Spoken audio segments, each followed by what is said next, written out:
Bismillahirrahmanirrahim. Assalamualaikum warahmatullahi wabarakatuh. Kami dari kelompok 1 beranggotakan pertama yakni Fadli Aziz Darmansyah, kedua Muhammad Iqbal Maulana, dan saya Muhammad Pramudia Hidayat akan menjelaskan mengenai materi yang pertama yakni sejarah, perkembangan, serta peran tafsir hadis tematik.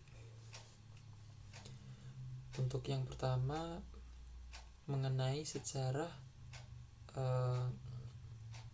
tafsir hadis tematik akan dijelaskan oleh saudara Iqbal. Berikut penjelasannya. Baik, di sini saya akan menjelaskan tentang sejarah hadis tematik.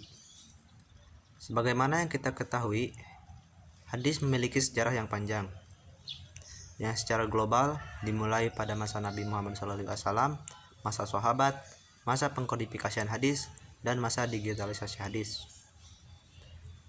Hadis tematik muncul pada masa pengkodifikasian hadis, karena pada masa sebelumnya hadis masih dilakukan secara lisan atau dalam dan belum ada pembukuan.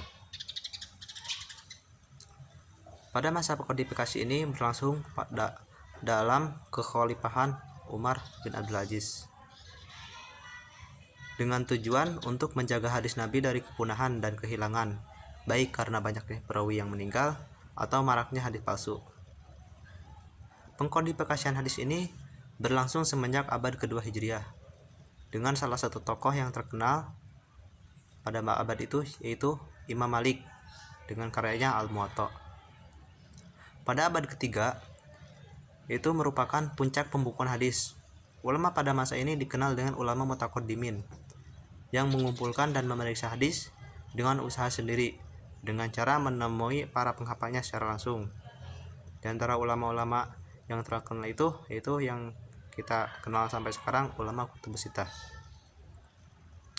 Pada abad keempat sampai abad ke-7 adalah masa penertiban, penambahan, dan penghimpunan hadis yang berlangsung sekitar 2,5 abad, dengan karakteristik kitab hanya himpunan hadis sahih saja, ensiklopedia atau mujam, gabungan antara dua atau beberapa kitab atau Sunan al-Jam'u, ikhtisar, dan syarah. Pada abad berikutnya yaitu abad ke-7 dan seterusnya adalah masa penghimpunan dan pembukuan hadis secara sistematik. Jadi jelas munculnya hadis tematik yaitu pada masa pengkodifikasi hadis, lebih tepatnya pada abad ke-7. Baik, itu tadi penjelasan dari saudara Iqbal.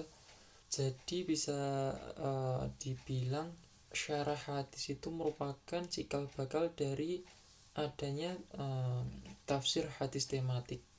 Seperti yang telah kita pelajari di semester kemarin, kitab hadis sekunder, bahwasanya ada beberapa kitab yang dalam penyusunannya itu sudah berangkat dari topik tertentu atau tema tertentu. Misalnya yakni kitab Al-Ilaj wa Ar-Ruqa Bisoha Anil Mustafa.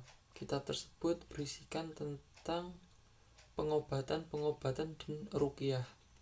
Kemudian selanjutnya yakni tentang perkembangan tafsir hadis tematik akan dijelaskan oleh saudara Fadli.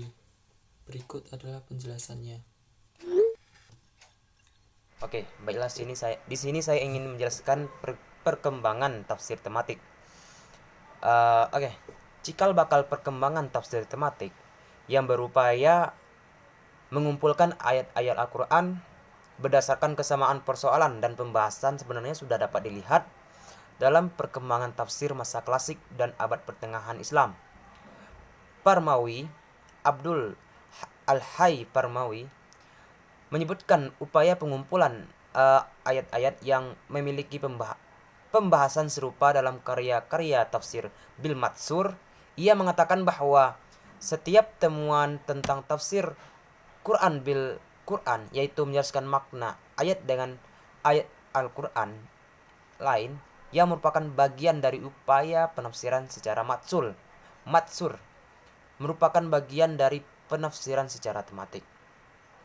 Farmawi memberi contoh lain seperti penyusunan karya Ashab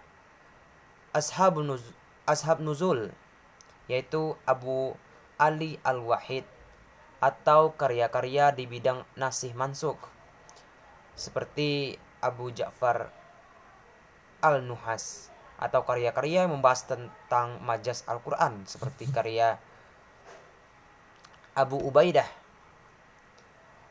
yang wafat 209 Hijriah, atau seperti karya Al-Roghib Al-Isfahani Al-Mufradat Al-Quran, dan karya-karya membahas tafsir ahkam seperti karya Al-Jazzaz, mengumpulkan ayat-ayat Al-Quran yang memiliki kesamaan indikasi dan berkenaan dengan sebab khusus tertentu dalam Al-Quran. Disinilah benih-benih penafsiran tematik sebenarnya ditemukan dalam turats perkembangan tafsir pada masa lampau, meskipun semua itu tidak ditujukan untuk membentuk sebuah metode khusus tersendiri secara tematik.